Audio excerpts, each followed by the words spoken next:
Hi everybody and welcome. Today I have the latest Apple AirPods 4 and I'm going to tell you how can you easily charge your AirPods wired.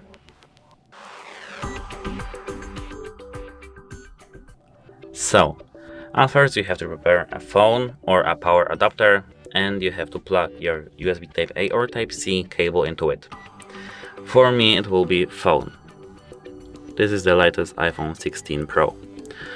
I will plug my USB Type-C cable into our phone over here, but it works as well with our power adapter, power brick, wherever you call it. And now we have to close our case lid and plug our USB Type-C cable into this port over here. And now, as you can see, now our headphones are charging. And that's really it. We don't need anything else. Hope it helps you and goodbye.